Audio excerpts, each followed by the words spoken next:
Having talked with hundreds of parents about ADHD diagnosis and the natural ways to help it, there's still a lot of confusion if a child actually has ADHD. What are the causes? How can we help them without medication? These are questions that parents give us on the daily. So in this video, I want to answer a lot of those questions. We want to look at ADHD through a different lens than just the diagnosis, just the symptoms, just the output. We want to unpack it to really see how the brain and nervous system influence these systems of the body that bring about the attention, focus, impulse control, hyperactivity, all of those struggles, to really go back to that main root cause that can make sense to help them find the answers to really address these difficulties. And I really want to do this through a lens where we look at it, how do we help the body to make this into more of a superpower than a struggle? Because here's the truth of it. A lot of kids that are the go-getters, the go kids, the kids that are just in it to win it, if you will, that can't sit still, that's actually something that's going to help them later in life, right? To be motivated, to accomplish great things, but we've got to help them to be able to do it within the right limits. So before that, I want to look at some eye-opening stats that go with ADHD. This will blow your mind. In fact, right now, I think this was just a couple-year-old study, they estimated that 6 million children in the US alone struggle or have been diagnosed. Actually, no, this would be diagnosed with ADHD. That's roughly 9.4%, almost 10% of children in the US get diagnosed with ADHD. Now, that is an increase of 42% from 2011. Now, these numbers, they're staggering. It's crazy to me to think that. But what's truly concerning is that many of these children are prescribed medication that go along with that diagnosis at that first line of treatment. Now, that's not really looking at, okay, what are the other maybe more conservative options? So that's what I want to talk about today. The alternative approaches if you don't want to go medication first. Now, the good news is here with PwC Chiropractic and the PX Docs platform, we're seeing a growing trend of parents that are seeking more drug-free solutions that really go to this root cause. So in this video, I want to talk about really 7 steps that I'll call it, that'll help you really understand ADHD better, know how to help your kiddos, and then get to the other side of it. And then, like I mentioned before, truly make it into a superpower, because not all of those characteristics are bad. And the last thing we want to do as parents is fully govern everything and really suppress everything with a medication. So first things first, there's a lot of different types of ADHD. You know, you might have heard it in the literature called ADD, ADHD, different titles on it. But really, I don't want to look at it as just what's diagnosis or what's the test, because it's never one size fits all. You know, I want to look at really how the body looks at it, and each presents differently because each requires a customizable approach. There's these kiddos that struggle more with the raging bull in a china shop, want to go hyperactive, can't start moving, you know, screens will calm them, sports will calm them, movement will calm them, but that's about it. And then there's the opposite of that, where the kiddos are maybe a little more just unfocused, maybe a little more inattentive. Maybe there's not the hyperactive side of it, or the I've got to keep moving. It's just, you know, like I've been called this sometimes in the doc meetings at PwC as, am I a space cadet? Am I distracted, right? It happens to all of us when we're focused on different things. So there's different kinds of ADHD, and it's so important to really hone in on those. And that's where it leads me to number 2. ADHD isn't just that busy, overwhelmed brain. Now, it can be an overwhelmed brain, but it's most often because the body is what's making the brain be overwhelmed. I want to unpack this a little bit. The body and the brain are intricately connected. So everything sensory coming from the environment can cause our central nervous system to affect it and cause it to be in fight or flight mode. The question most parents have with ADHD is, where is this stress, this fight or flight, this protective response really coming from? You know, and a lot of times we think of, okay, It's the stress coming from our external environment. So we change, we give kids the wobble boards, we help kiddos focus, we give them the plans for it in school. But there's actually a process internally where if stress is coming from our sensory systems internally, that's telling our brain, hey, things need to go really fast, things need to be stressful. That can actually cause our internal environment to really react to our external environment in a way more hyperbolic state that's going to cause us to even be more affected by what's around us. Now, here's what parents ask really of how this happens. And you've got to go back for this into children's development, baby's development. So all the way back, because that's where the root cause goes here. High stress and high risk pregnancy can put mom and baby into more of a sympathetic dominant state. Now, what that does is it shifts them more into fight or flight and protective state. This is why you see kiddos that struggle more with colic, with constipation, with lack of sleep. They're actually more in a sympathetic state very, very early on. It didn't just start when they hit, kindergarten, first grade, second grade. This has been something that's presenting differently early on. Now, what really takes us to another level that we found in our practice is birth intervention. So if there's been a difficult birth with forceps, vacuum, C-section, induction, one that places a lot more physical stress, commonly in the upper neck, shoulders, in this area of neurology, that's going to overwhelm neuromotor development even more. Now that makes kiddos more uncoordinated, more antsy, or they feel like they have to move, and that's what really calms the brain. This is why ADHD in older kids, they're the kids that want to move a lot. They're the kids that want a lot of stimulation. They're the kiddos that in class, they're like, Mom, I'm just bored. I get the answer so quickly that then I can't sit still after it. It's actually because their nervous system is more stuck in a sympathetic state. So you see this go on with kids, and they might be more fussy or colicky as an infant. Again, that sympathetic tone is really overwhelming the autonomic nervous system. The autonomics are what control our sleep, our digestion, our breathing. So a lot of times babies or toddlers will struggle with that. And then the next phase, we actually see it hit more the immune system.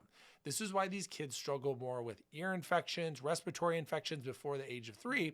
And then if you add antibiotics onto that, and you really start to suppress that brain-gut connection that happens with the vagus nerve, the nervous system gets overtaxed, overworked, and that perfect storm comes together with those 4 stressors. The signals that are sent to the brain are on full protective, full fight or flight response in every area. Now, this is where the cerebellum comes into play. This back part of the brain, which is the motor sensors, take all that information in, and then it causes kiddos not to be able to sit still. That midbrain or that limbic system that's just right above the cerebellum, that actually gets all the feedback from that cerebellum, and that actually affects our focus, attention, and everything in it. It's actually that area of the brain that puts us more in that fight or flight or fear, that midbrain portion.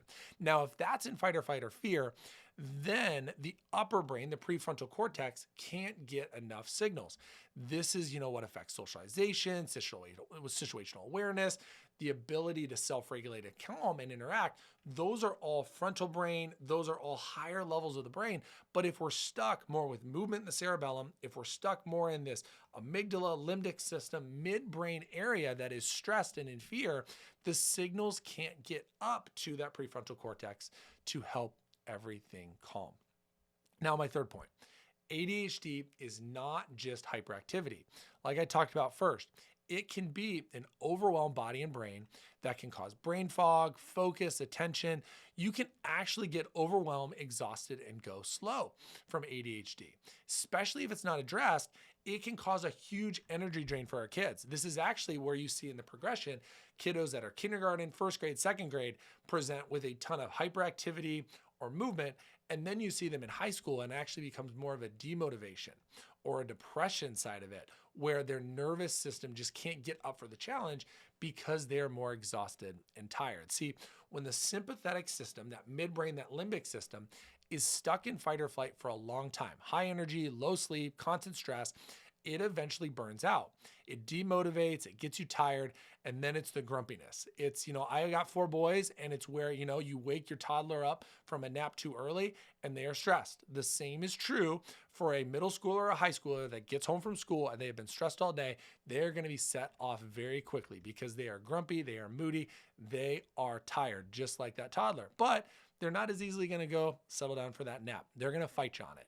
And that's oftentimes how we see behaviors come in. Now, number 4, a lot of you, if you've been down this world of going to the root cause of ADHD, you probably looked at the role of genetics. Now, yes, genetics can influence these behaviors, right? How many of us have said with our kids, be like, man, they are behaving exactly like I would. But here's the truth of it. It's not nearly as much as we think. See, some neurologists and scientists have looked at it and said, there's about a 15% genetic imprint of that. In fact, Dr. Bruce Lipton, he's a PhD biologist who studies epigenetics. He estimated that no more than that 15% actually impacts our genetic code. So that means 85% is more the environment, and it's up to us. So it's influenced not only by that external environment that you as parents are working so hard to help these kids calm, but it's also the internal environment, the sensory system that's fueling, like I talked about, that cerebellum and midbrain. Now, you might look at this and be like, well, if it's not genetic, then what is it? Actually take that as incredibly encouraging news. That means that even though dad or mom, I might struggle with it, our kids won't, and they don't have to. So if your child's struggling with this, they've maybe gone through all the traditional tests.